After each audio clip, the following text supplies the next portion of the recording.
Okay, perfect. Thank you. This meeting is being recorded. Thank you, everyone. Welcome to the 16th edition of OBTO. OBTO stands for Oncology Beyond the Obvious. This is a webinar platform which we do every second Tuesday of the month. And we have been consistent in doing this. We select one paper, and this particular paper is being dissected over 90 minutes. There is normally the format of OBTO is we have one person who's being interviewed about the same paper what we are discussing, and then followed by there is a panel discussion during which the moderator further dissects the finer aspects of the paper, and in the end we have one expert who gives us the take-home messages out of the last 1.5 hours of discussion. We have been successful about this OBTO platform, mainly based on, I look at it, two criteria. One, all our medical oncology colleagues, wherever we go and meet, and they say that, this is something which is very helpful. And last 6 months, we have got 4 pharmaceutical companies who have come forward and said, sir, can we take this platform at international level? Because we believe that this is very helpful. So I think, based on this, we are very happy. When I say we, Dr. Purvish, Parikh sir and myself, we are the program directors. And today, for the first time, I have the privilege of thanking Parikh sir. He always highlights me and gives me all the credit for OBTO, but that is not true. He's the true backbone of OBTO. No matter what and where I am, what I am doing, he always supports for everything. Of course, in his own particular way. Sometimes Dheeraj will be knowing that sometimes we are on the receiving end of sir also, but we really learn out of it. And today also I take the pride when we hear something which we have never thought. So again, the OBTO, the backbone of OBTO always remains to be Parikh sir. And sir, thank you so much for all what you have done so far for OBTO. And I am highly privileged that we are working together on this platform, sir. Today's topic, the topic which we have taken, December of OBTO, normally every OBTO, what we do is Parikh sir and myself, we back and forth keep sending each other multiple number of papers. We dissect out what is relevant in clinical practice and what is relevant for Indian medical oncologists. So this time we were stuck for almost 3 to 4 days. We had 25 to 30 papers back and forth. And then suddenly Parikh sir sent this particular paper and both of us said, yes, this has to be there. And there cannot be a better person than Dr. Parikh sir to moderate this session. So this format is where we only have a panel discussion, because I think we have 11 dignitaries who are expert in their particular field, who have come together on the common platform to discuss. And the particular title of this paper is again extremely interesting. And this title says that stop congratulating your colleagues for publication in high impact journal. And we were wondering, why is the title of the paper like that? And I'm sure almost all the panelists must have gone through this particular paper. It is today's, I have worked in Tata Hospital also, I have worked in corporate hospital, and now I'm running my own clinic also. We cannot go away from publications. Every day-to-day practice, we rely on data. And we truly believe that this particular data helps us treat our patients on a day-to-day basis also, and it changes our practice also. So he said that, is it only the high impact journal that what matters? Is it only the reputed or the branded journals where the publications matter? Because that looks a very obvious answer. So the question is, why did this particular organization say that stop congratulating for this high impact journal publication? And that's when the whole thought process stemmed. And after that, everything else what is done today is only and only brainchild of Parikh sir. And I'm next 100 minutes or so, I'm going to enjoy, sit back and relax and learn from everyone. With that, I invite Dr. Purvish Parikh to moderate this particular session. And just a little more introduction than other panelists. Apart from being the professor and head of clinical hematology and oncology department at MGMC and hematology Jaipur, sir has been the teacher to almost all of us, many of us in India. He was ex head of the department medical oncology at Tata Memorial Hospital, Mumbai. He has many, I can keep and go on and on, but for this particular point, this particular topic, why is sir the apt person? Because you Google, he has got publications in hundreds. In addition to those publications, I remember during Tata Memorial Hospital days, if there is any publication and if any senior person has written their name first, Dr. Purvish Parikh sir would be the first person to say, no, this particular person should be the first author because he has worked the most, he has contributed the most. He would always fight for the right authorship for the publication. That is one. Second thing, he has been author, he has been researcher, he has been reviewer, editor. He understands technology, and most important, he understands the finance aspect of it also. And in addition to all this, he was also responsible for promotion of his juniors based on the publications and many other contributions. So I cannot think of a better person than Dr. Purvish Parikh. And thank you, Parikh sir, for putting so much of effort in this particular topic. And welcome to yours and mine OBTO platform. Thank you very much, Amish. Can we go to the next slide, please? I start by introducing to you my dear friend and colleague, Dr. Sanjeev Kothare. We were from the same batch from KEM Hospital, but that is where the journey, changed totally. And Dr. Sanjeev is now director and professor of pediatric neurology at Northwell Health in New York, USA. Before that, he was faculty and professor at Harvard. So you can imagine the value and the contribution that he has made. In USA, we had talked about, fellowships and then board certified, right? So I was really surprised to note from his CV that he is board certified 6 times in 6 different topics. And I've never come across anybody who's so highly qualified. He's, like I mentioned, he's professor since 2015, and he continues to excel. He's a prolific speaker and is always invited to give keynote addresses everywhere. His original research publications are almost 200. And if you look at his contribution as a reviewer and editor, it just keeps on and on and on. So I would not want to waste too much time. Dr. Sanjeev Kothare is our esteemed panelist, and he will also give the concluding take-home message and expert comments at the end. Thank you, Purvish. Thank you. Welcome, Dr. Sanjeev. The next panelist I'm introducing is none other than Dr. Senthil Rajappa. Dr. Senthil is a dear friend also, and he's head of the department medical oncology at Basava Katarakam American Cancer Hospital and Research Institute, Hyderabad. For today's topic, if any of you Google Senthil Rajappa at ResearchGate, you would understand the contribution in publications what he has given. And I was looking at there's 461 citations in so many publications which he has got.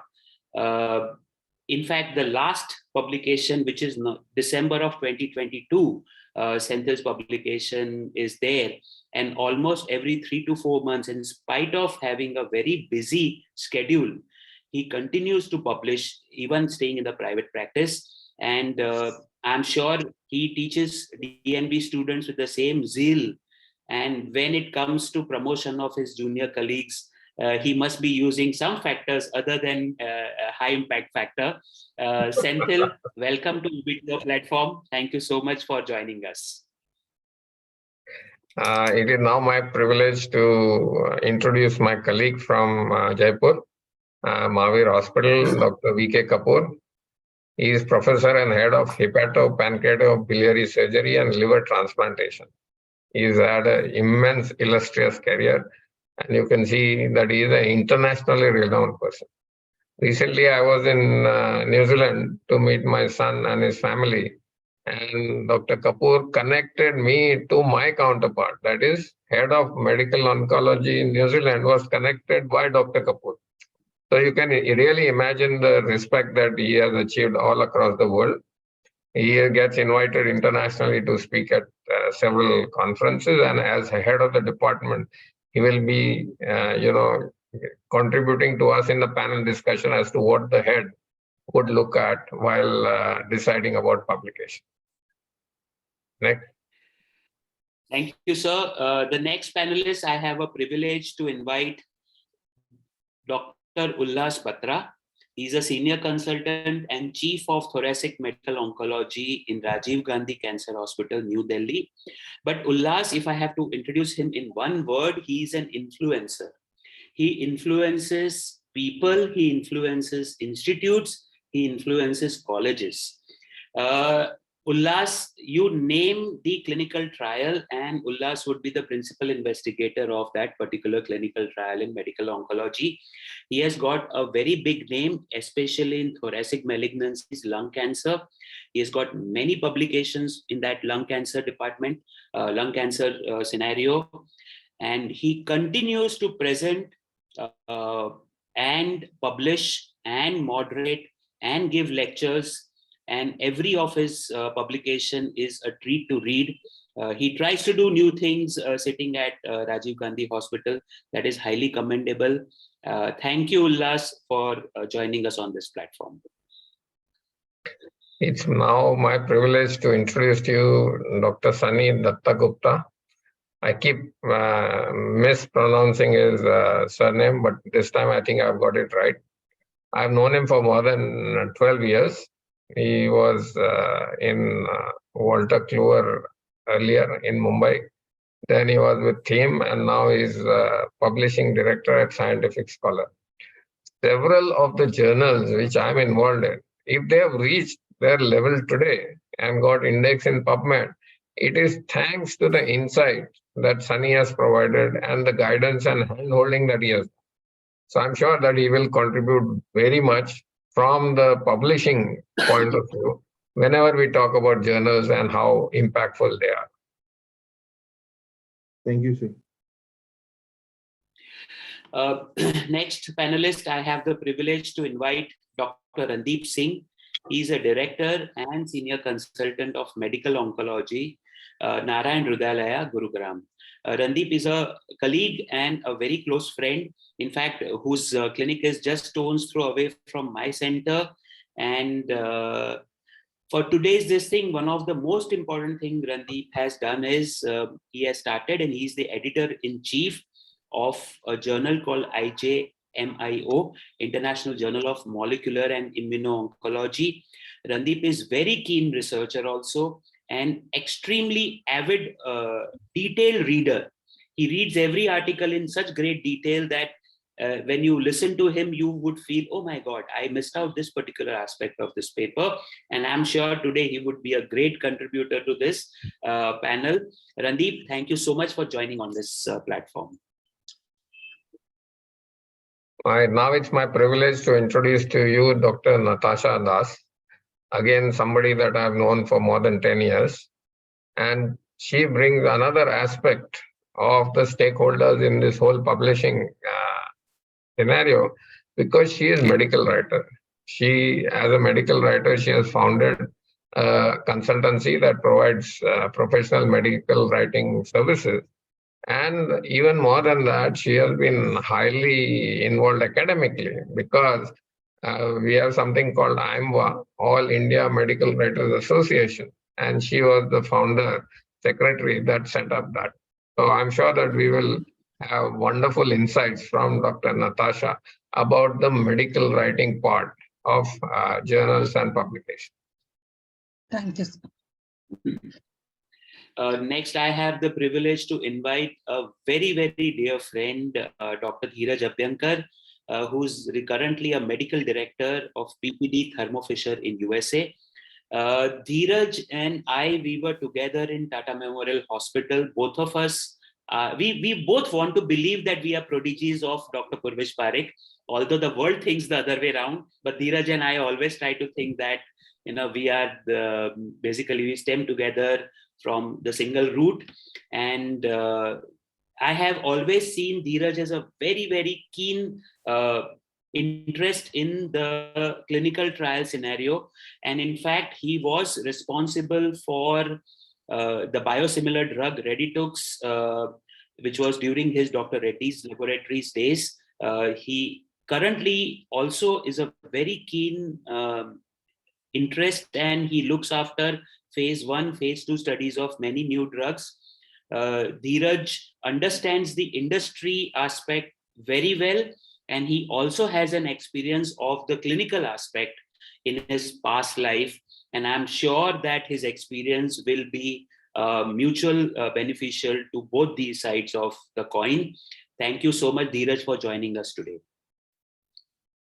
Now it's my privilege to introduce to you Dr. Akhil Kapoor.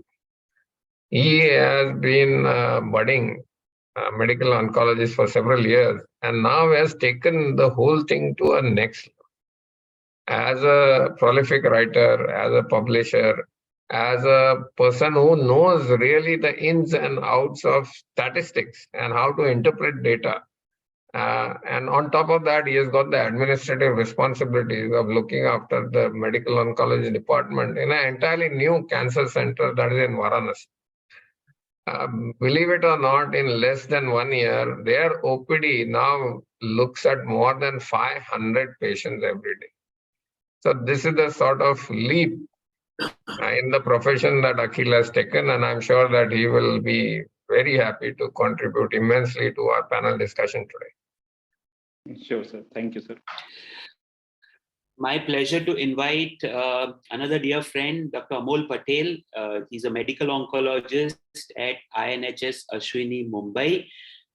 Again, a salute to people who serve the nation and they help protecting us in our day-to-day life, also against the many threats against the nation.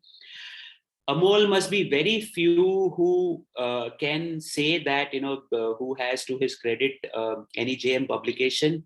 It was his keen review of a particular paper where he has a letter to editor and letter to investigators, which was published in NEJM, and many such articles.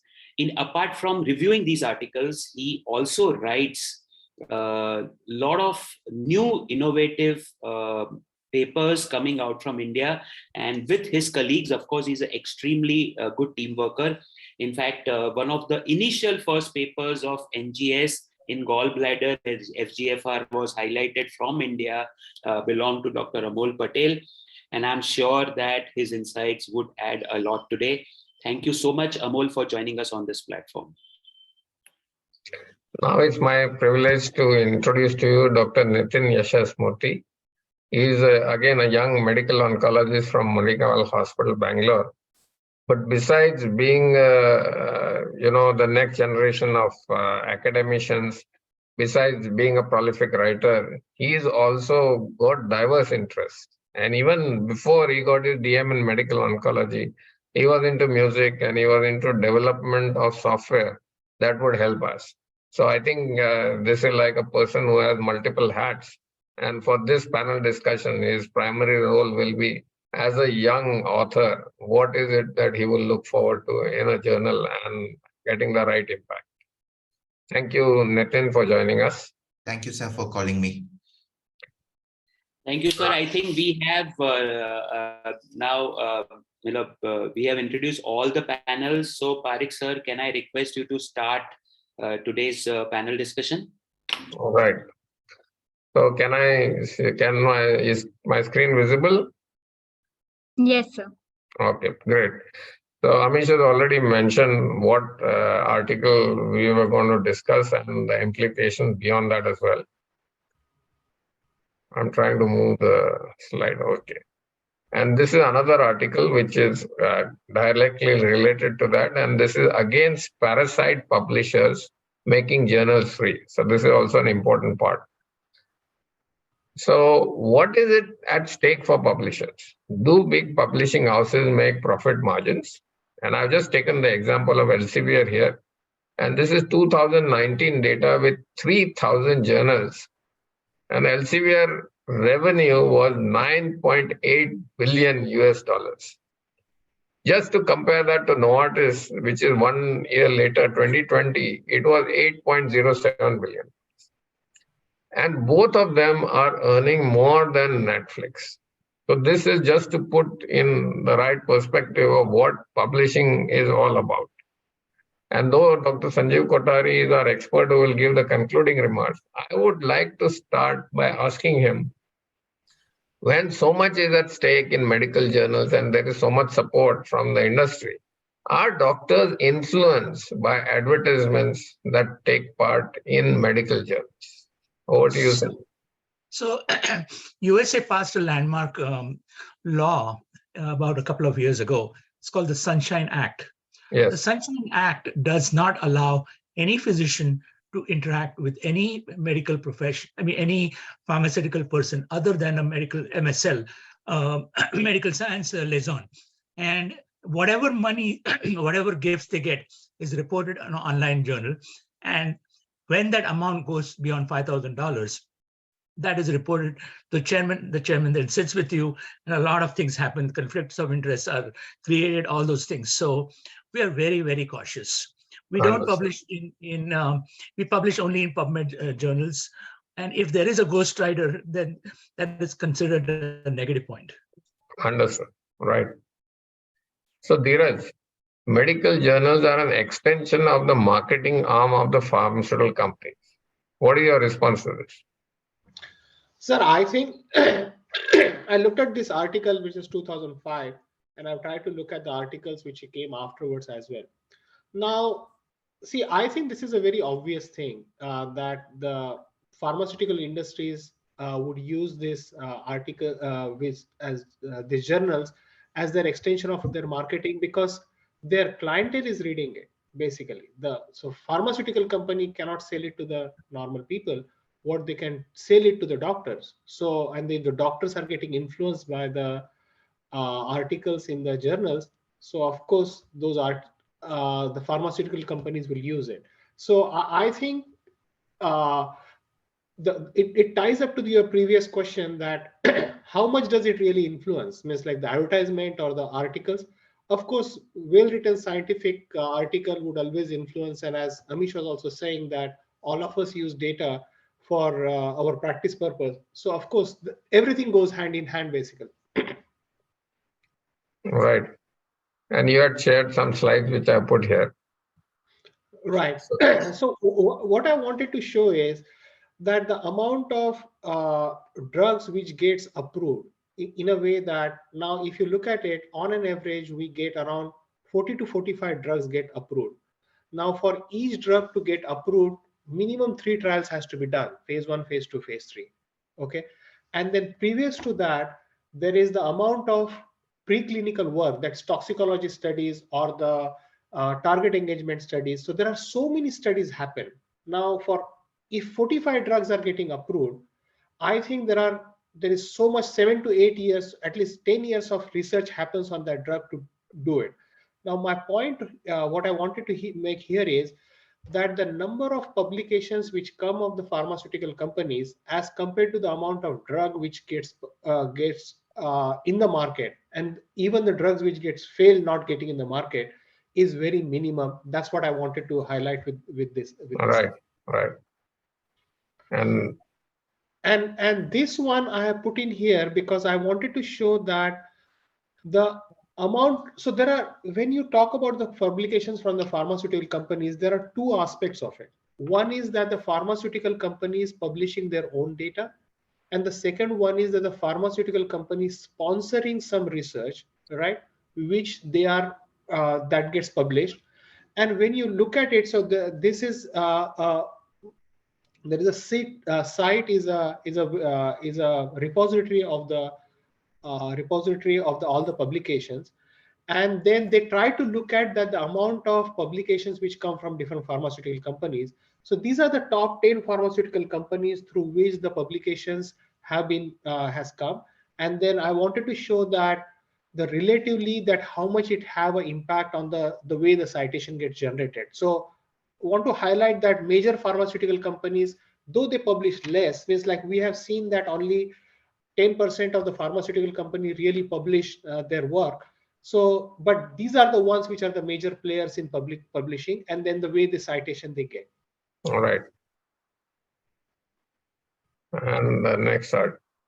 Yes, and then now the last one which I point was that how does the big pharmaceutical companies are moving from the big impact journals which are not open access journals towards having the open access drive.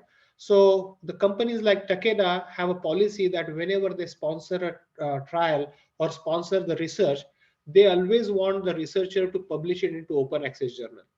And that thing has changed from 2009 toward the 2016, and there is a big pharma companies insisting on publishing their research in open access journal versus the general literature. So if you look at it, the big pharmas are going hand in hand. So the point is that the pharmaceutical companies wants to get publish the journal in open access journal so that it is readily available for everyone to read.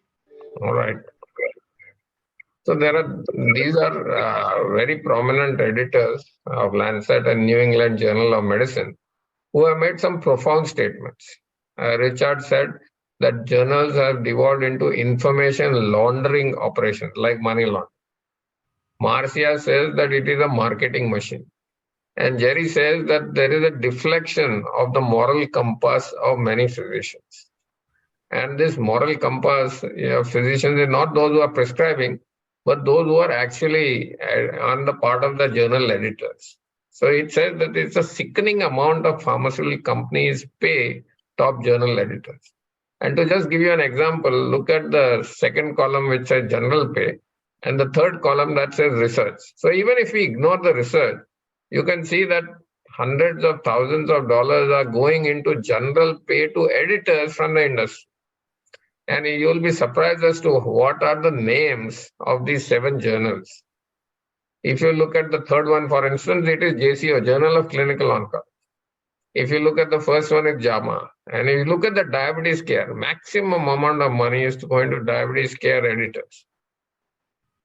Not only the payment to editors, doctors and from teaching hospitals and private practice are paid in enormous amounts. And this is figures from just 5 months, August to December 2013, where you can see that it is hundreds of millions of dollars that is being spent. So what does it mean? Articles accepted and published in high impact journals for industry, the cost becomes an investment and high return on the investment is profitable. So Randeep, let me ask you, from your point of view, you have set up a new journal. What is your perception about a new doctor or a accomplished or fairly senior person? How does he advance his academic career by publishing? To my mind, a student or someone who is under trainee as a fellowship or a super specialist program shall focus more on publication of his work. His work magnitude may be less, more. It may be just a case report. And there his main role shall be that he shall opt for a journal where the acceptance rate is more, where the turnover time is fast, and he is able to publish, because that is very important for him early in his career to overcome that hesitancy and have something in print which gives him upper edge as well as confidence to proceed further. As you proceed in your career, going to maybe a assistant professor level as well as a professor level, then it becomes more important about your viewership, your readership. For example, someone who is authority in India and he writes about a subject that will be cited as well as read more in an Indian journal as compared to an international platform. For example, someone from our premier institutes like AIMS and TMH talks about some experience. I can bet upon that is published in an Indian journal will be read much more than a journal like a JC or NEGM, like How I Treat AML or others. So when they accept, apart, if they want to showcase to the world some new study or research, it is fine that they can go for an international platform journals. But if they want to really share their experience or their lifetime experience and reviews that are much more appreciated in an Indian journal, and that is at a senior level also, the journals which are not having very high impact value does matter to them. This is how I think, to my mind, they shall start thinking. It shall not matter that, of course, apart from that, apart from the routine parameters, which Sunny will be in a better position to discuss, like impact factor and parametrics, I will not go there. I think the editorial board, what is its local review, how the editorial board is constituted, how the review committee is, how their peer reviews is, that are much more important at a junior level or at a local level journal, and before we go to the parameters and talk about impact factors, H factors, and other Scopus parameters. Okay. Are we willing to spend, sir, shall I continue to the next? Yeah, please go ahead. Are we willing to spend money to publish an original article? The first answer is no. If our research is good, why shall we pay further? But if you see from the other hand side, everyone is not Elsevier and everyone is not JC or any GM. If someone is running a journal, they have to bring out the cost also. We are talking in this whole publication about multiple dollars turnover, but believe me, I am running a journal. Sometimes it is so difficult to take out its cost also, and Purvish sir is aware of that. We shall talk about our journals which do cover, and in the particular journal which I am covering, 85-90% I get publications from our Indian colleagues. So there are such journals also who want to do good work, but that is not only for money, it is for the research and academic purpose.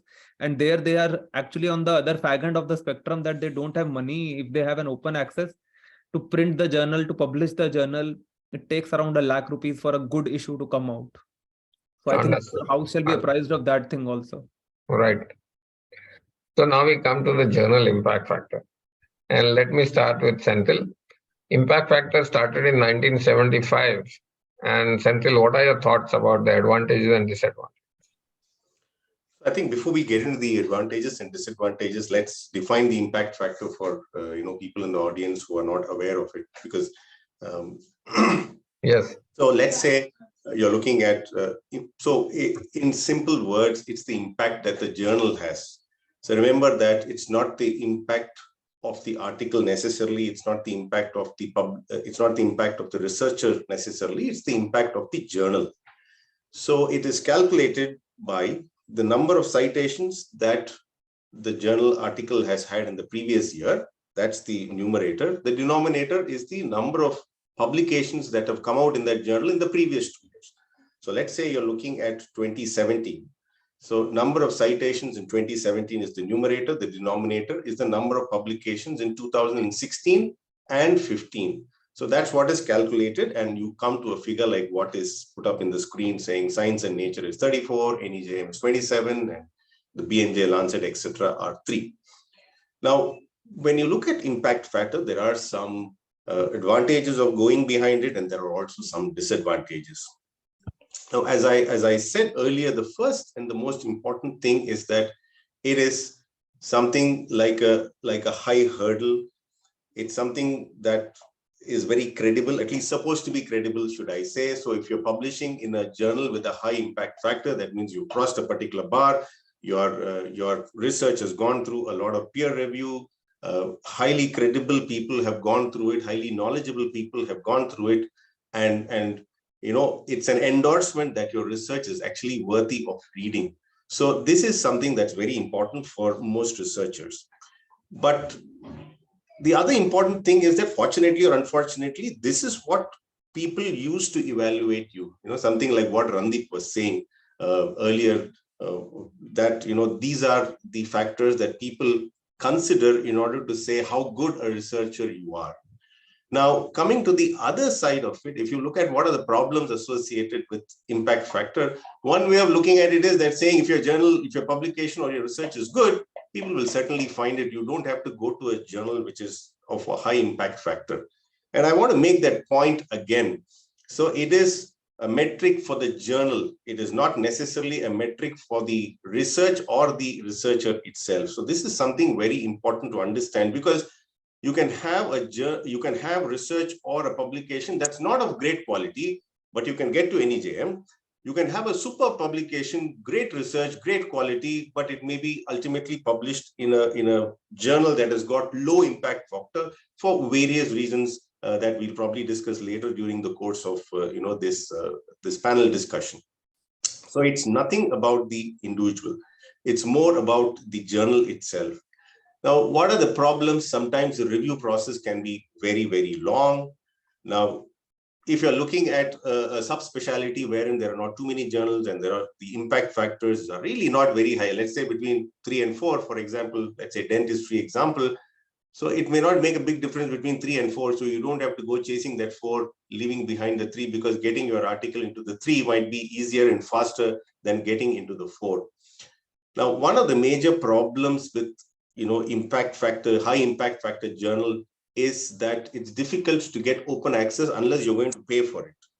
And if you have to pay for a high impact journal, roughly the amount can range anywhere between $1,500 to $5,000 per publication for you to get it to open access. Why do you need to get it to open access? You need to get it there because people have to find it, they have to download it, and they have to read it. Now, if they have to download it and read it, you have to pay for that, right? So Randeep made that point. If you're doing good research, why should you pay in order to get your research published? So consider this: somebody is funding your research, you are writing it, it is your work, and then you're giving it to the journal and ultimately paying to the journal for the audience to be able to read it, download it, and go through it and cite it. Ultimately that last word is important because you want people to cite it, you're giving it open access. So there are two sides to this coin. But ultimately, at the end of the day, however you might want to criticize it, it remains that so-called gold standard that people use in order to evaluate how good your research is. So that's what I think are the pros and cons of, chasing impact factor, I would say. Perfect, Sanjeev. I'm trying to move to the next slide. So this is the tail beyond the impact factor. If you focus on nature, though the impact factor is 38.1, you can see a lot of articles which have got very poor citations because they were not up to the mark. So Ullas. In fact, as you showed on the right side, sorry, can you go back? Sorry to, Yeah. I know people will miss this, this tall skyscraper in the right extreme of this nature, graph.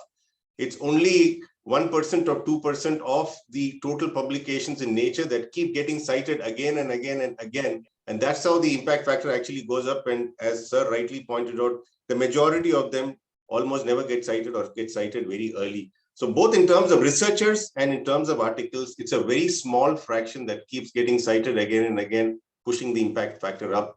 In general, not a great number. Thank you, Sanjeev, for explaining it better.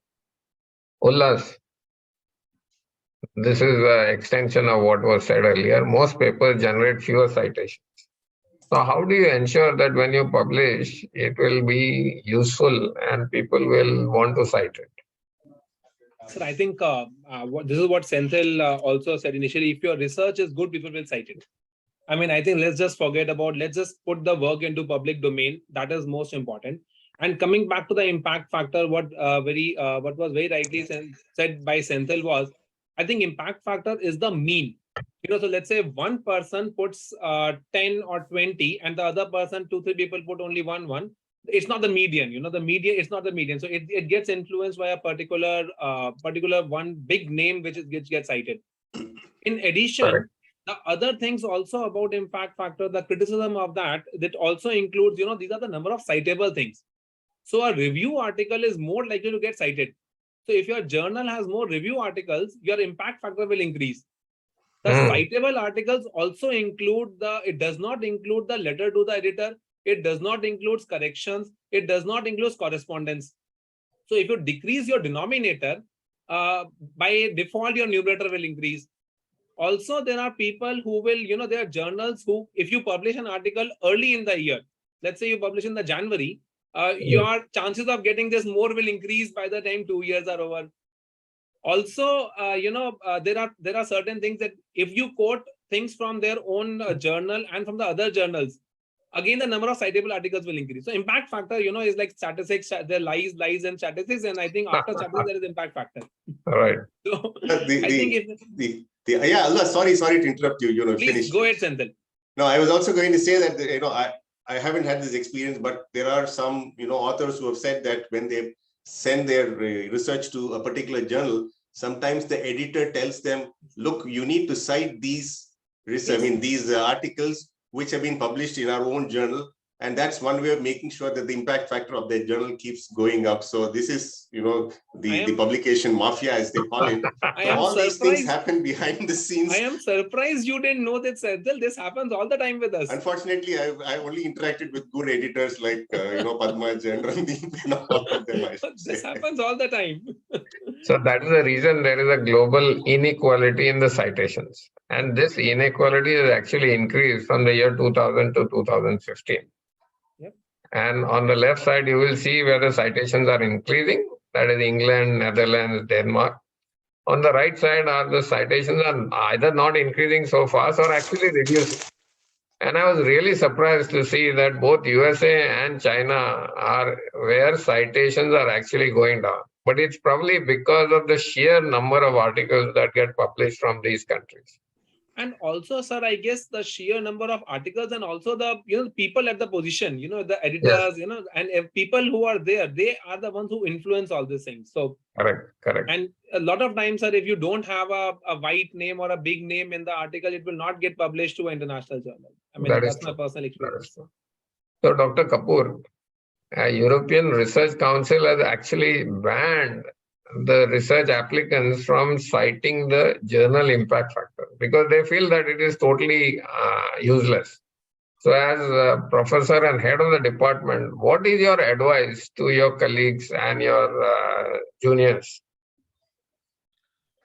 So if I am doing, say, a faculty selection and there are 10, 20, 50 applications, each applicant would have a couple of publications if it is for assistant professor and maybe 10, 20, 50 publications for professor.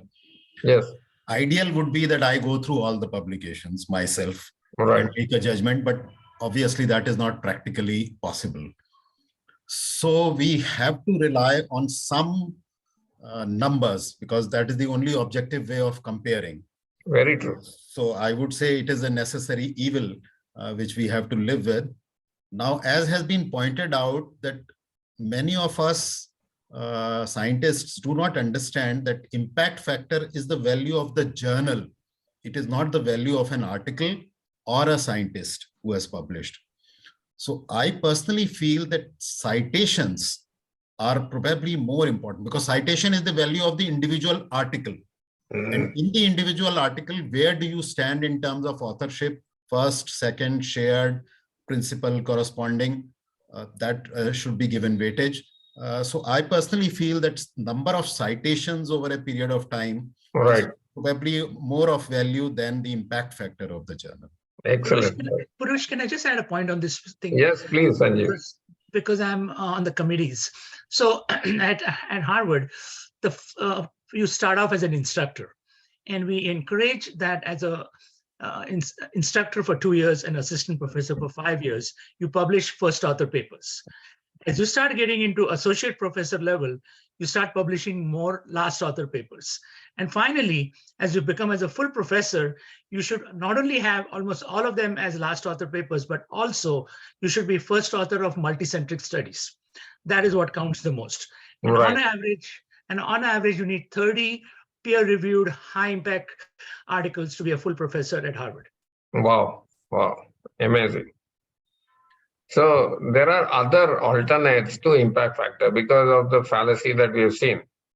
So some of the alternates like Sky Image Journal and Country Rank, Eiger Factor Metrics, Science Gateway, Google Scholar Metrics, and these are the ways that you compare them. If you use journal impact factor as opposed to the others, how is it? And it is sometimes difficult to make sense out of this. So Amish, there is something that is gaining the limelight that was published in 2005, an index to quantify an individual scientific research output as opposed to the journal. So what is your opinion on these factors? There's an excellent question. So as you have shown in the slide, each index factor is based on the number of journal articles published individual author, and the same articles has how many citations. So in the graph in the figure which is seen on the left hand side of a particular number has to match between the x-axis and y-axis, and that will be the age factor. So for example, if say my age is 10, that means 10 of my publications have received at least 10 citations. And this is the number which is much. To go to the next slide, sir. And this is where Dr. Parikh sir's age factor and the next aspect, I-10, what we are going to discuss is there. So this is, for example, a particular study which is cited by say 4,000 people. On the right-hand side of the slide, the age index or the age factor of Dr. Purvish Parikh is 34. What it means is that 4 of Dr. Parikh's publications have been cited 34 times and above. So that tells us that consistency of the quality of the author, because the 34 articles or 34 publications which are cited at least 34 times, the quality of publication is consistent. That gives us a very good idea about a person's quality of work. Now, this age factor has a limitation also, sir, that it is very good when you are comparing, I'll come to this slide, but when you are comparing different fields, then probably age factor does not come into the play. But if you are comparing 2 people at the same seniority level in the same field, age factor comes a very important aspect. The next slide, it's a very interesting slide by Parikh sir that shows that the people who won the Nobel Prize, at least 11 winners had age index between 35 and 39. So Parikh sir, you are not far away from noise. Your age index remains somewhere like this. So you should aim for Nobel Prize. That tells us that, it is Nobel Prize is not just by fluke. It is so many publications consistently cited so many times. The next slide, to make the things much easier, the next slide, sir, the which is gaining popularity is about, so this is the next slide, sir, please, which is a gaining publicity index. Now, this is created by Google Scholar. It's very simple. Number of publications with at least 10 citations. So very simple to calculate. I have 40 publications which are cited at least 10 times. So my I-10 index is as simple as 40. So these are the different aspects where the of a journal does not matter so much as the age factor and I-10 index of a particular author, sir. Thank you so much, sir, for asking me. All right. So there are other ways also to do that. And in this, I have put 4 of them. So I'll start with Nitin, asking him to talk about Web of Science citation tools and the PLOS article level metrics. And then I'll come back to Ullas for the publish or perish and author disambiguations. So Nitin, let's start with Web of Science. Yeah. So basically now, apart from the Google Scholar citation or the H index that we can use as such, you have this big platform called Web of Science, and this has been sort of directly formed by, I mean, people mention about that by, we have someone known as Eugene Garfield who actually came up with the whole idea of citation index. So actually citation is not something new. So when I was going through the history of citation, it says we actually have somewhere around 12th century Hebrewic literature showing about citation, and then you have legal citation before in the 1900s where scientific citation came in. So essentially Web of Science contains a huge database of journals across disciplines, which helps in developing the citation index and, more importantly, the H index that Dr. Amish spoke about. What I would actually like to talk about and focus is on the PLOS level metrics. So just to sort of, when we talk about the H index, like we clearly said, Dr. Amish said, it gives us a range from which year to which year, and what is the average number of articles which have an average number of citations. So just taking Purvish sir's example itself, it means that there are a minimum 34 number of articles which have a minimum of 34 citations. And also the Web of Science report, also apart from giving the H index, it also tells us what is the total number of citations, how many are self-cited and how many are not self-cited. So for example, if you're one person doing a research in one particular area, let's say immunotherapy, he or she can keep citing his or her own article, or like Dr. Senthil said, some journals ask their own publications to be cited as such. So this Web of Science gives a very comprehensive report which says not only the H index, but the total number of citations and how many are self-cited and how many are not self-cited. But apart from the Web of Citations, which creates a sort of a complete report, this thing, what is very important is the PLOS level metrics, which we talk about. Now, the PLOS is something where we talk about something called as ALT metrics, where apart from the impact that is created in the form of citation, it actually tells us the influence. We are in the era of social media, and we are always talking about social media influencers and all. So PLOS will tell us who are the actual research influencers.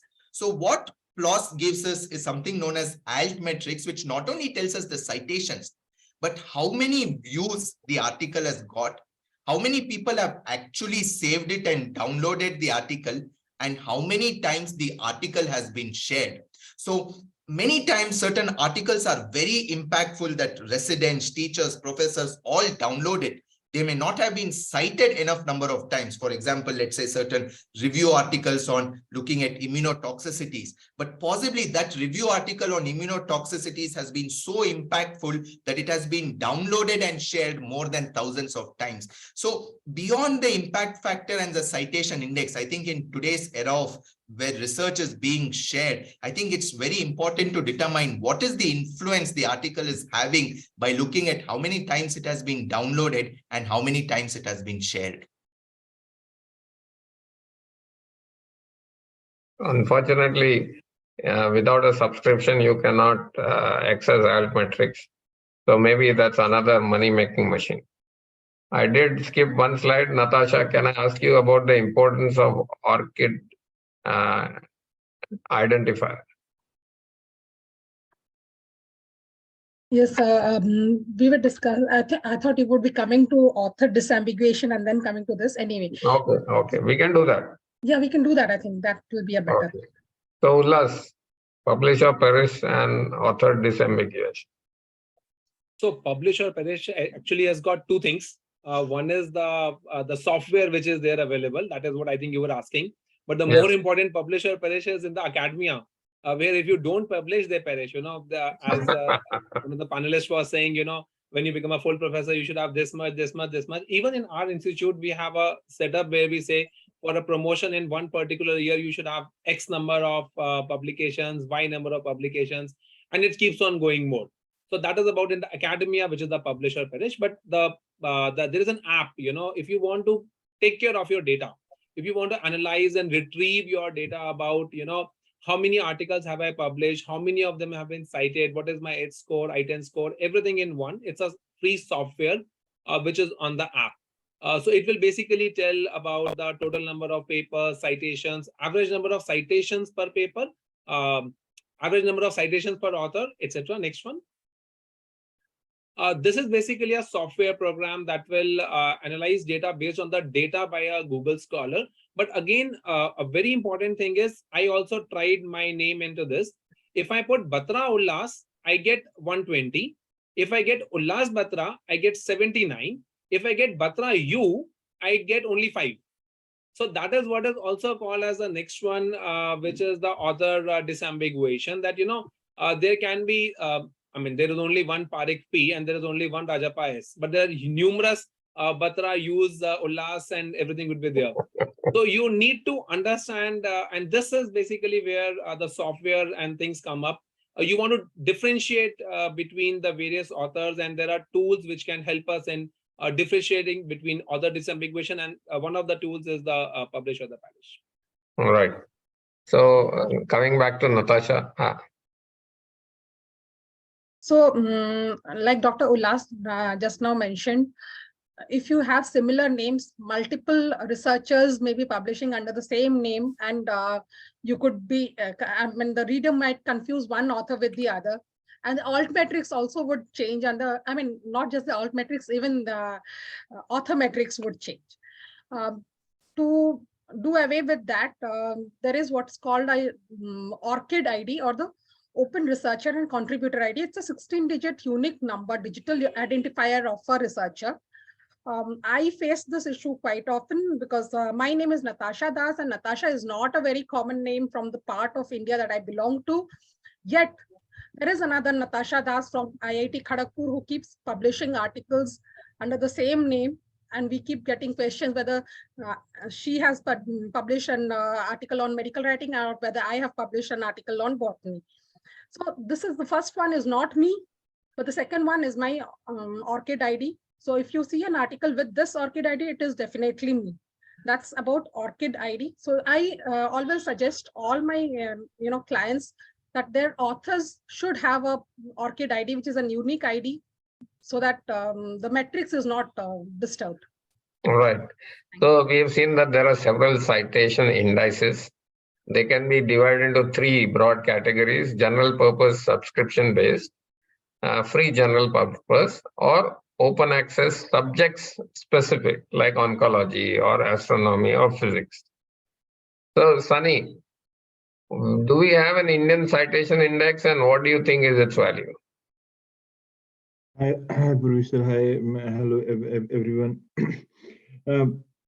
So as far as the Indian setting is concerned, there is the portal of Indian Citation Index. But personally, what I have experienced over the past decade, the problem it doesn't lie in indexing portal. The grassroots problem lies in how publications and academic promotions related to publications are being defined by the supreme authority of NMC, which was previously called MCI. Right. And the state of affairs is horrible. The reason being that if you see the NMC circular, whosoever has passed that circular, they don't even know the actual way to write the names of the portals, and how these should really influence the researcher and the academicians is thus going in a wrong direction. For example, Government of India launched MedInd and InMed a long time back, but they never saw the light of the day.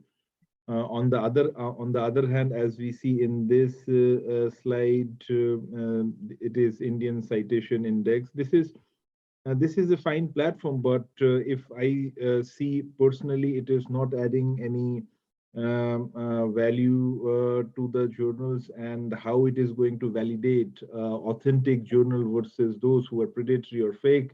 It is not there. But before we dig into that, we need to firstly change the mindset and the. So Sunny, we have some slides for fake journals. So I'll ask you to hold on to comments about fake journals for the time being. And Nitin, what about Sci-Hub? So, I mean, I'm talking from very personal experience here.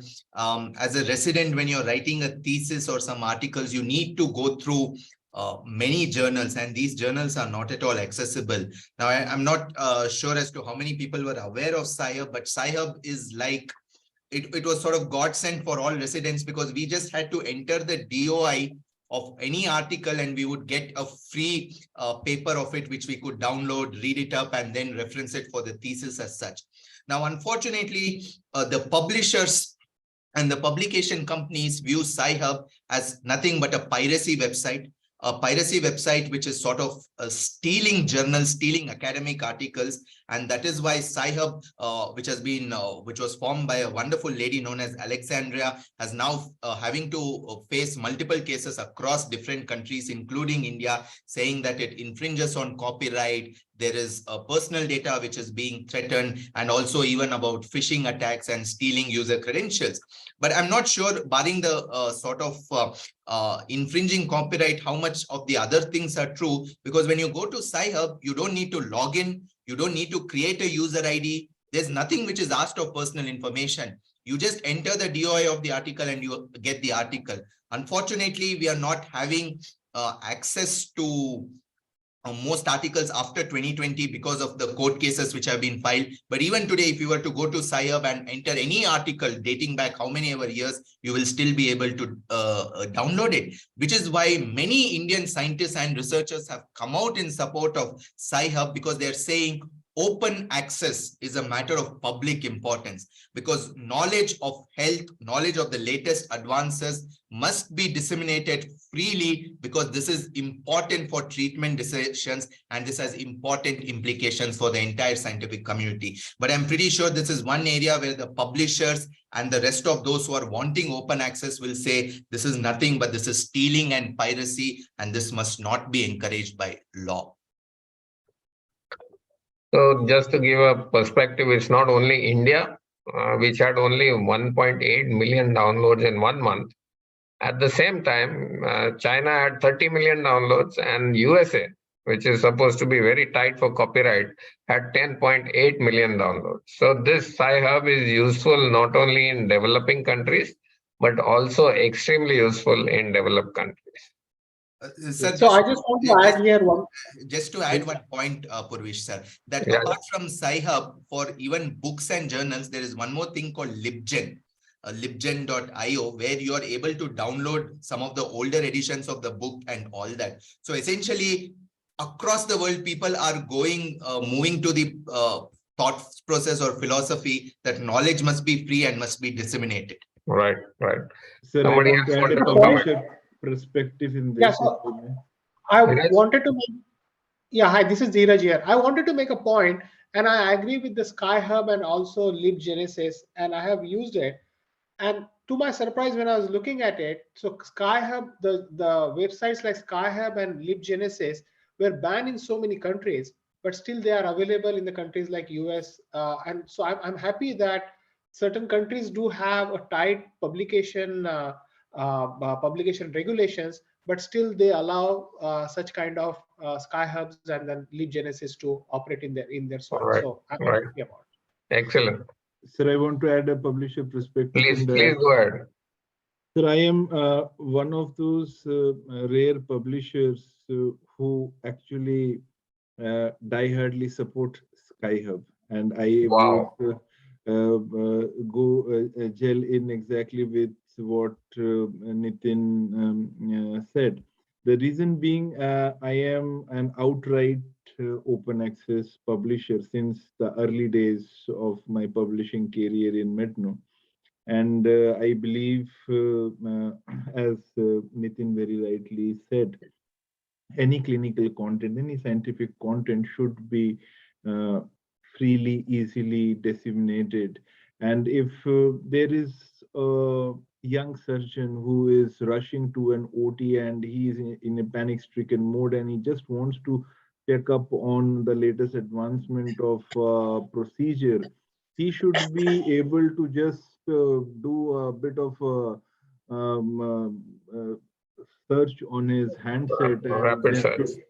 a rapid search, and there should be a paper which can just give him a bit of a edge in the next procedure he's going to perform. On the other hand, if he just finds a nice, interesting paper and he clicks that, and then he said, and then the page reads that you have to pay X dollars to read this, and that is so very true. So I'm very glad that at least somebody senior from the publishing side is also in favor of free access.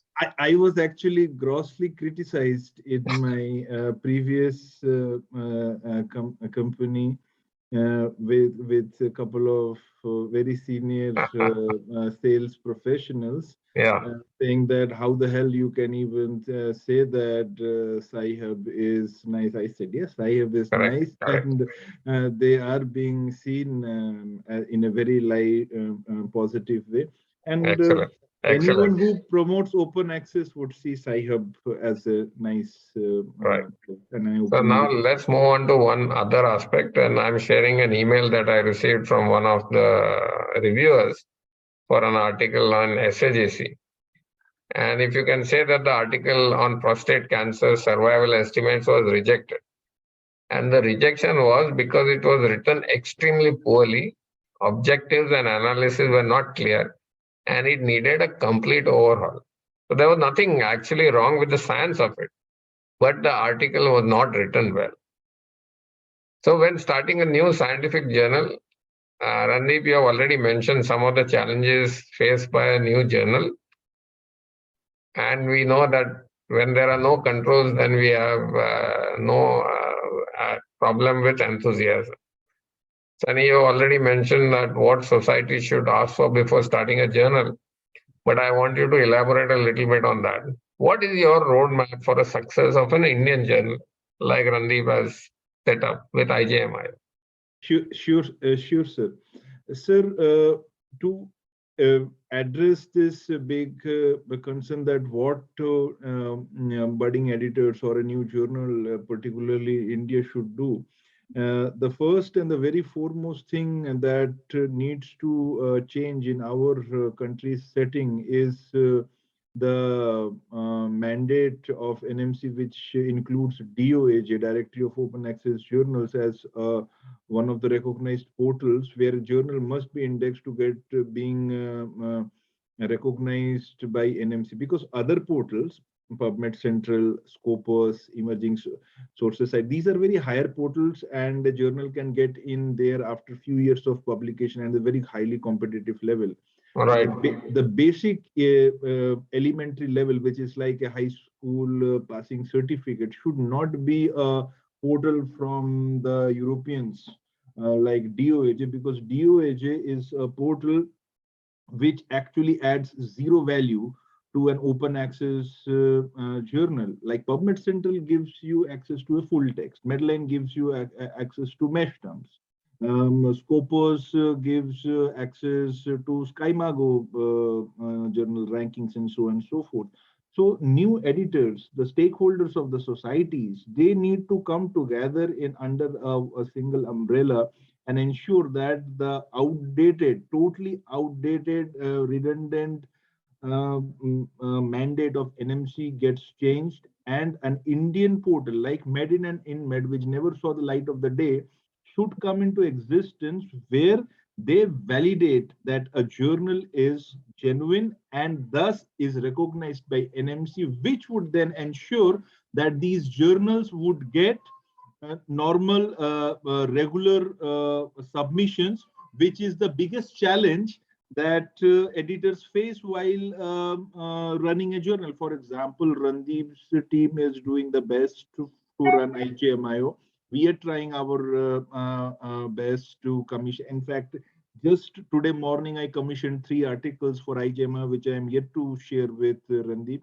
But this is the biggest challenge that editors like Randeep face, that they don't get submissions because their journal is not NMC recognized. And why it is not NMC recognized? But it is not in DOH, and then comes the unending cycle with whether what came first, the egg or the hen. So Very that true. is so. As Indians, we need to have our own portal which gives recognition to genuine academic journals like IJMIO, with a genuine body, a genuine editorial board, learned editor in chief, and a respected society, versus those fake ones coming from Hyderabad or other day. So that is the first thing. And apart from that, any editor who before they start a journal, they really need to answer one most important question. that what new my journal is going to serve, which is not already served by other journals in my subject category.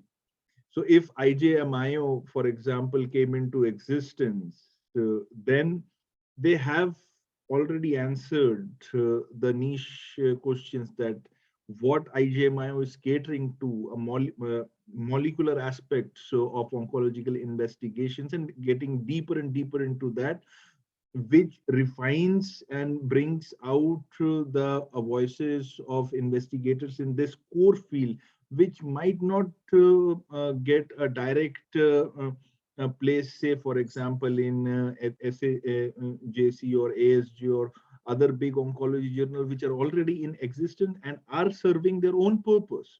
So, in this. So, Sunny, you also helped SAJC come up.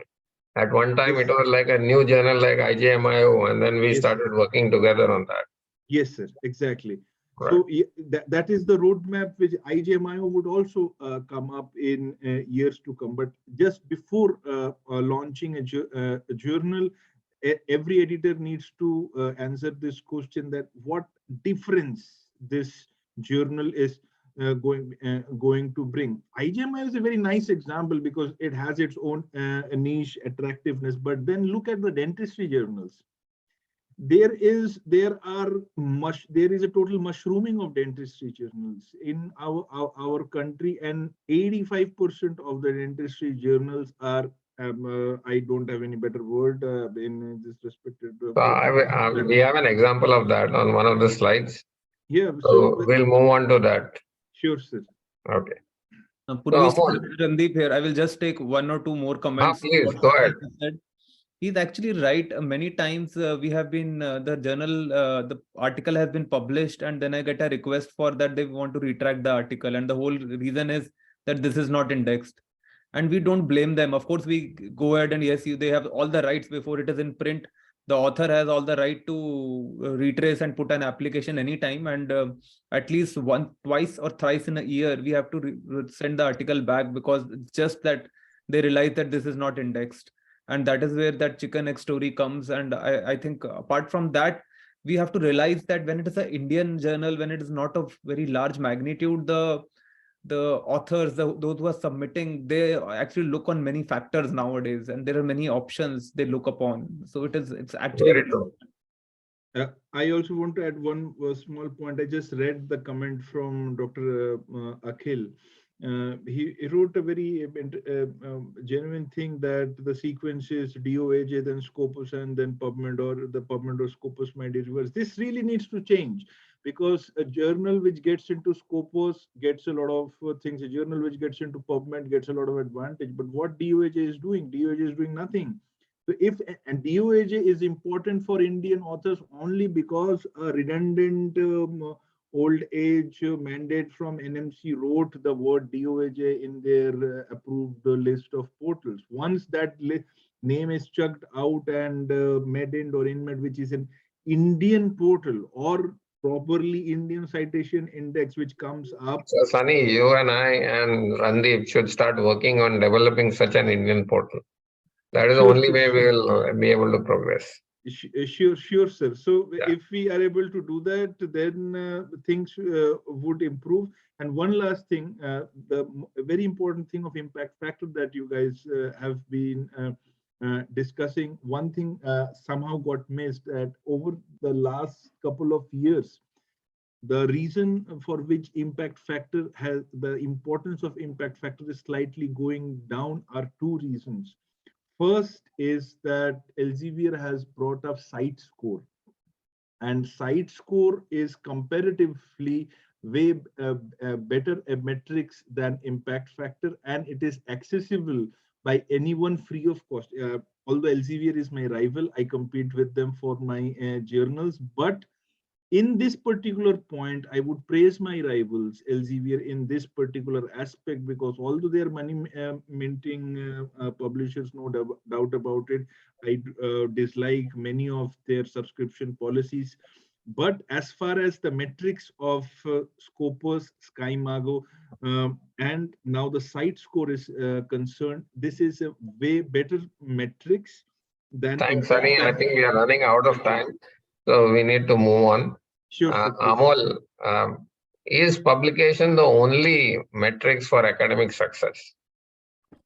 So the answer is absolutely no, but there is the way the academia has developed over last so many years.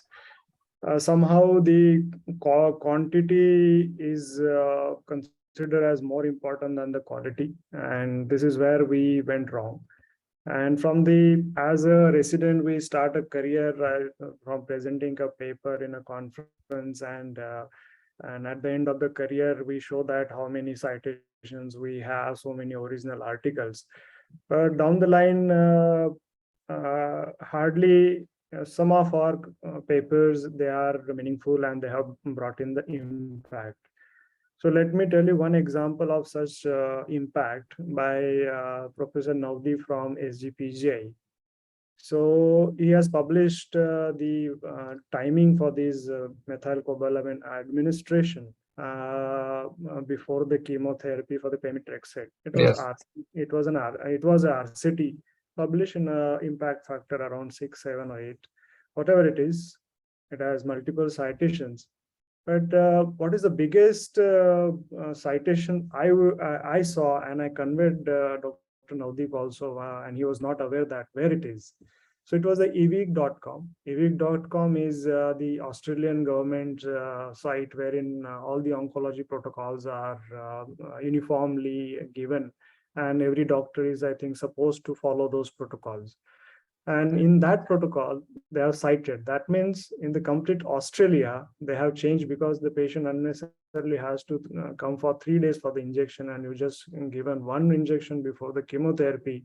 Their travel day times and whatever the cost to bear and discomfort of the patient, that has been reduced. So the Australia as a country has adopted a single change in their practice on the basis of such article. So this is all the game. What I believe this so much of, I'm going back a bit about from this slide. This is all the business we know. But what example you have given is of a good publication in a high impact journal causing the impact. But what about academic success without publication? So I'm coming back to the point is such kind of RCTs don't find a place in JCO, or my point is that. So, but such kind of a whole country can change its protocol. Now, about when it comes to institution, what I want to tell here is that is not about just publication. It is all about the mentorship. How many students of you they are into? You have created the leaders. And how many the other works in the academia you have been as referred. For us in the government setup, is all about the confidential report, and you know it, and there are many other metrics for that. But for the academia, I believe, though I have no much of personal experience, but I have worked at AIMS, what I believe is there is too much of emphasis on the number of publication everywhere. But for my personal opinion, I don't think so. That should be the only rationale. The quality should be the prime importance rather than the quantity. Purvish, can I make a point? Can I make a point? Yeah, please go ahead. So I think some of the chat group people have mentioned it's not quantity, it's quality. So at Harvard, when you are an assistant professor, you're supposed to be a regional authority on something which is unique. When you become an associate professor, you are an authority on something which is nationally, you are the authority nationally. And when you become a full professor internationally, you're the final authority that the whole world comes to you. That's the way we equate it. For example, for example, for me, when I was the full professor, sleep and epilepsy in children and sudden death in children in their sleep was the authority. Everybody in the world comes to me for that because that's my publication. So that's the way we equate this thing. And obviously, there are several tracks. For example, there's a clinical track, which is one. Then there's a research track. In the research track, how much NIH grants you have. And more importantly, how many mentees have you got who have gone from a K award or an R award to getting their own R01s. So that's the other way of looking at it. So there are multiple matrices which go into academic. Yeah. These are very important metrics. Thank you for sharing them. So now Ullas and Nitin, as authors, what are you really looking at? Original single institute phase 2 study, where to publish, original multi-centric randomized clinical trial review article. Let's start with Ullas first. Okay. I was just engrossed in the earlier comment about Harvard. And I think somebody rightly commented that is why Harvard is Harvard. Okay. So how and do that I is why RGCI is RGCI. No, that is why RGCI is RGCI. I don't want to say anything, sir. Okay. So how do I select journal for my original research? I think let's get practical. It's easier to say about things. I would like to look at the acceptance rate. I do look at the impact factor. Let's be very honest about it. Yes. I would look at whether it subscribes to my, let's say if I have to publish an article about COVID, I will not send it to a normal medical journal. I like to take something unique, cancer and COVID. I'll also like to see for the, APC charges, how much do they charge, how much do they charge. I will also like to see what is the turnaround rate, how much time do they give us back the answer. Yes. If it's a multi-centric original thing, I would want to go in a higher impact factor. See, whatever said and done, a high impact factor does come to the back of the mind. So sure. That is some small points which come to my mind. Okay. Nitin, what about you as a young budding author? Yes. So I mean, I agree with Ullas, sir. I mean, those are the factors that we even look for.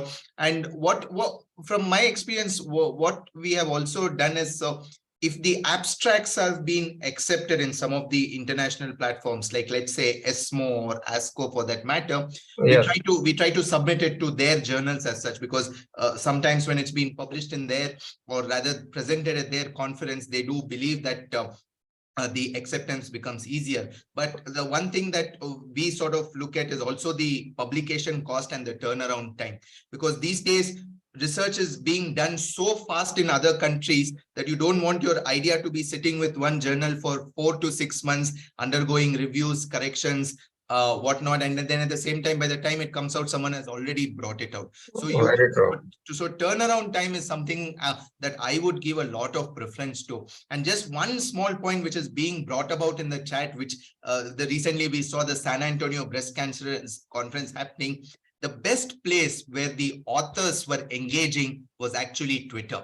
So that's what I always said, that, we are moving into the era of social media influence, and Twitter is one place where authors are sharing articles left, right, center. And it's a place where you can tag people to get noticed. And then you engage in healthy discussion, which ultimately gets the reach that the article. Right. Absolutely. I'm going to skip a few. Akhil, as a reviewer, what are the reasons you will accept or reject an article? So, sir, definitely, besides the usual standard points, that whether the article is within the scope of the journal and how it is written. So, first thing which a reviewer sees is basically the abstract of the article. How well is it written? How is the title? Whether the title mentions the type of a study, whether the primary endpoint of the study is mentioned or not. Sometimes we see conclusion not matching with the endpoint of the study. When the conclusion, so all these things, these are the basic things that is important. The most important thing is that that we need to do as a reviewer is the timely reviewing the articles. That is the biggest problem which I think our journals are facing, and that is a thing is important, as sir also told that it is very important to get timely good turnaround time. So correct. If we are reviewing, if we have been sent an article for review and we are not able to review within 7 to 10 days, I think better not to accept to review. else so that it can be passed on to any other eligible reviewer. So this one thing I think is for most important besides the thing. And the type of rejection, some rejections are soft, some are very hard, and we need to highlight the same. If we think that it cannot be improved, definitely it will be rejected, we will reject it. But definitely if we see that it is the idea of the article is original and it has been the study seems to be having a proper method, we will definitely ask for comprehending it well and correcting the English, which is the maximum most important problem most of the time. Right. Okay, thanks. So these are examples of some really Nobel Prize winning authors whose initial article was rejected. So Amol, two key issue authorships are ghost and guest authorships. I'll just like you to focus on these two. What is your opinion about ghost and guest authorship? So we all know what is the scientific corruption happens in the taking the authorship.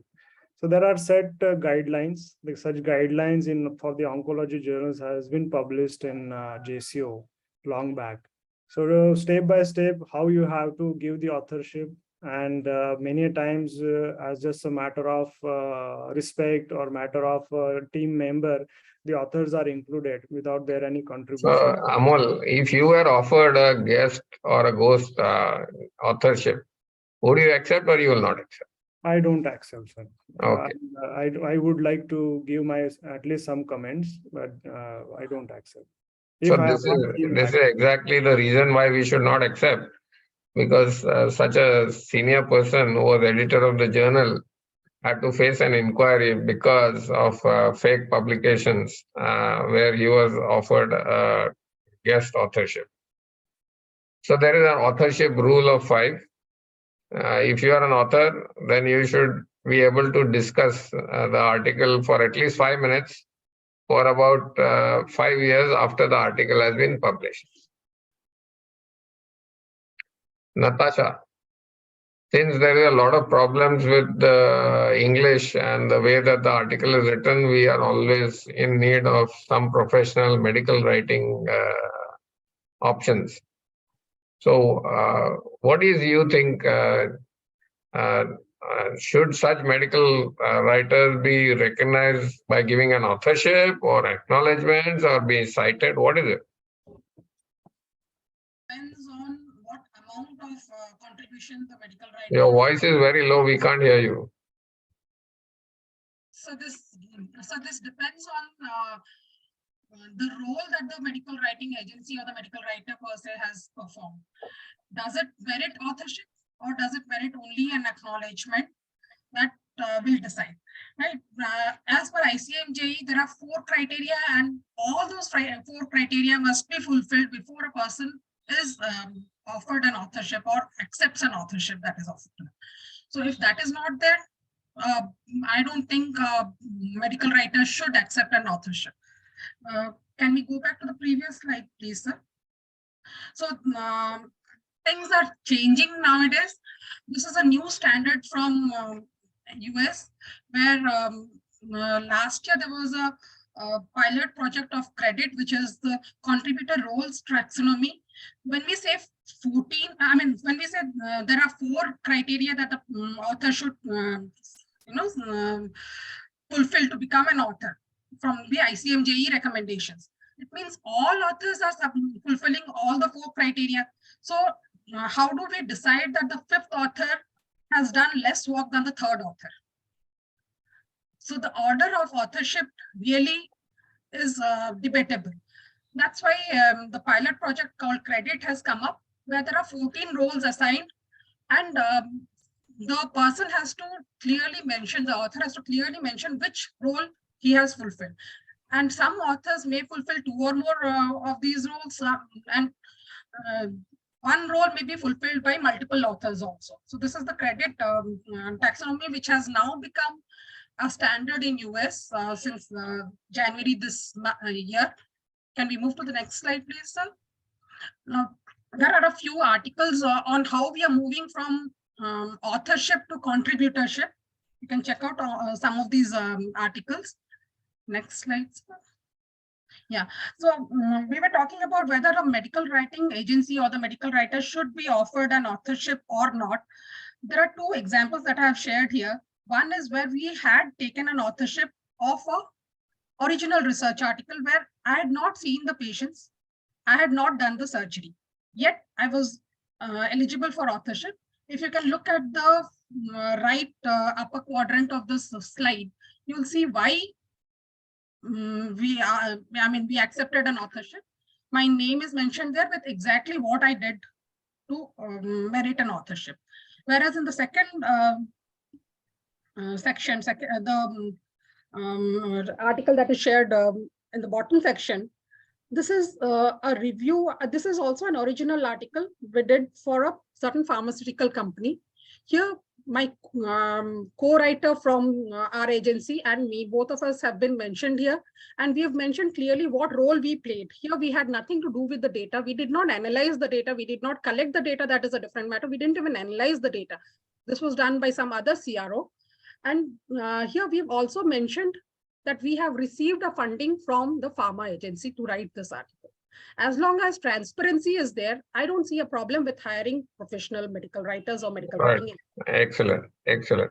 Akhil. Can I make can I make a point on this one? Sanjeev, go ahead. So, so a lot of times we do collaborative studies with other departments.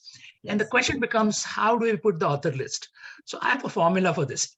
So usually I will put the first author and the second author as co-first author, putting a star. And these are the junior attendings. And then the last author as co-authors, again, from two different departments as the last author. So both get credit. And then there's a third person who's also going to create a problem. Then I put him as the corresponding author. So everybody gets credit and everybody's happy. So that's the way we do it politically. Right, also nowadays, there's so much data sharing that's being requested because artificial intelligence is finally coming to play. A lot of data is going to be, lots of big data is going to be mined. So we are getting more and more requests for data sharing, but at the same time, you have to acknowledge that person and give him authorship. So all those things are being worked about in the US very carefully. Excellent. Akhil, yes. Very quickly about journal pre-proof. And I'm just showing an example of one of your great work that has been in pre-proof recently. Yes, sir. So pre-proofs are important, but only after peer review. So pre-print and because sometimes the original publication, the publication of the article, even online publication takes some time. And it is important in era of where the knowledge needs to shared early. For example, in COVID times, we had seen that if a drug has shown some even small benefit, it has to be moved quickly so that everybody can know, and everywhere throughout the world it can be adopted. So pre-print manuscript after peer review, it's definitely important. Pre-print before peer review, I don't think this matters. This is correct because if it is not, yes, sir. Very good. So now this is something about plagiarism, but I don't think we have time. So Natasha, my apologies. We'll take this along with misconduct at one of the future sessions that we will do. Exactly, sir. Dr. Kapoor, what happens after publications? Since we have information overload and there is use of social media, as was already discussed, what is your opinion about Twitter as opposed to a high index, high impact factor journal? Yeah, actually, recently, I was not aware of this, that even reputed journals want you to publicize your publication on social media. I thought that is only a gimmick. But recently, Nature, a journal of the stature of Nature, asked for Twitter account and linking to Twitter. So this was something new to me. All right. I'm not sure because Twitter means that it is accessible to even lay public, non-medical people. And we know how news of new research, new findings appear in newspapers, which raise false hopes among the lay people, which may not be immediately clinically applicable. So I personally am not sure whether it is a good idea to publicize scientific data or scientific material on lay platforms. That's my personal opinion. Understood. Sir, I have a counterpoint. I will just take a small comment about this. So we run our Twitter channel as well as the podcast, but for Dr. Kapoor, we generally take care that we just publish only the abstract, not the full text of the article. And if we go for any podcast, that is the original author or the corresponding author of that article will only give that podcast. So we take care of these two things, and we had no issue when we had gone online with this. Right. Randeep, you were going to do this, but since we are running out of time, there are some journals or publishers which are, considered bad. One of them is this IJFMR journal that I'm talking about, which said that they'll publish papers within 2 days. And this is a sort of website that they have, and they have indexing in a large number of but these are, while they claim that peer review happens, they actually don't do the peer review process. And this is another example. Sunny, I think, was talking about the explosion of dental journals. So this is one international journal of dental and medical sciences research, which said that they are open 24 hours and they will get an e-certificate of acceptance within 4 hours. Now, these are some examples of really challenging or predatory journals. And there are predatory publishers as well. I was going to ask Sunny to do that, but we'll have to take this along with the other things that we have missed out on, that is misconduct and plagiarism at some other session. With that, I come to the end of the panel discussion. I thank all the panelists for their insightful discussions and points. And now it is my pleasure to invite my dear friend, Professor Sanjeev Kothare, to give his comments and concluding remarks. Over to you, Sanjeev. Thank you, Purvish. It's been kind of enlightening for me because I think we work in a different world. We have PubMed as our gold standard. We have our libraries attached to our universities, which give us 100% access to almost all the journals. So we are living in a different world. So I apologize for that upfront. But for us, so most important points I would like to make is when you are planning a study, the first thing, if you're doing a prospective study, get a statistician involved to a power analysis. So that is very important. You want to know how many patients you want to recruit. If you're doing a retrospective analysis, also similarly get a power analysis. How many patients do you want to review before you do that? That is very important. Other point I want to make is that, normally we say case reports are absolutely looked down on. However, if that case report is totally changing the entire way we look at life, it is published in the highest journal.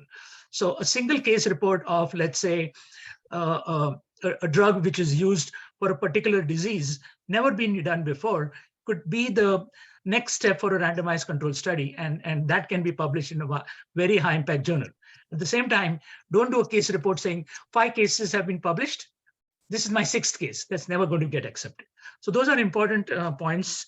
And then for reviewers and also for publishing, there are journals which keep the authors anonymous. And there are pros and cons to this. When I get an article, and if I don't know where it is coming from, I'm biased. Is this genuine? Is this really good work, or there's plagiarism over here? So that's why I prefer to know the names of the center and the authors. But there is a negative to that if I have that, then I'm biased. Also, when you publish, when you are submitting an article, you have the right to say, these are 2 or 3 authors, reviewers, I'd like to be involved in the review process. These are 2 or 3 authors, people whom I exclude from reviewing because they have conflict of interest to this article. That is very important. People don't realize that. So when I publish, I'll say, these are 2 people who are authorities on this, please ask them to review. These are 2 people who are competing interests, don't ask them because they're going to reject it. So those are important points also to consider in all this process. And then at the end of the day, why do you publish? I've already said, you publish because when you publish, you get academic accolades. You're invited to big conferences. You travel giving talks. And in Harvard, every promotion gets a $10,000 to $15,000 increment. So there is a financial incentive for you to publish and become a full professor, besides the various committees that you go in and all those things. So I think that's all I have to say about how we look at it from in the American system.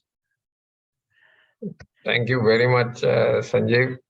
Your conclusion and insights, especially from the Harvard standards, which is like the gold standard for all of us, are extremely important. We can only aspire to emulate all the standards that you guys have achieved already. And my apologies to all the panelists for not completing the agenda in time. It clearly indicates that a lot of important points we have left out, and we will have to do it at one of the future OBTOs. And I now hand over to Dr. Amish Vora to have the last word. Thank you, sir. This was so much of information. It was like, I thought if I start writing notes, 10 pages all enough. Extremely important information from various aspects of people who either publish or review or promote people. I think one of the important points which I learned today is that together we can sort of improve our quality, and don't need high impact journal. We need a good quality data which we can sort of cite amongst ourselves in various journals. Not only we promote our data, we improve our quality, and at the same time, I think we improve the Indian journal, any journal which we feel is good, where particular viewership reads particular journal rather than just targeting 3-4 impact journals. That is what does from today's lecture. And as Parikh sir said, I think 1 hour or 1.5 hours was not enough to cover all the points. And my sincere apologies. With some questions in the Q&A box, and we could not answer all of them, but we would try to answer them individually or during the next OBTO. Thank you so much, everyone, and thank you, Parikh sir, for such amazing. I can understand the number of hours you have put in for all these slides, and at least I can say for my, I just asked in that glory of the slides which you provided, and I read them. Thank you so much, sir, and I thank everyone who attended all the panelists very patiently.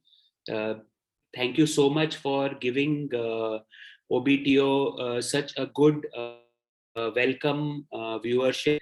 Thank you so much. With that, I want to close today's session with Parikh sir's permission. But stay tuned. January's OBTO, the second Tuesday, is also going to be one of the surprises where the interviewer has already promised me, but it would be a great surprise, and it would be from one of the Indian authors of one of the important paper. With that, thank you so much, and thank you, Parikh sir, again for all the support and all the hard work.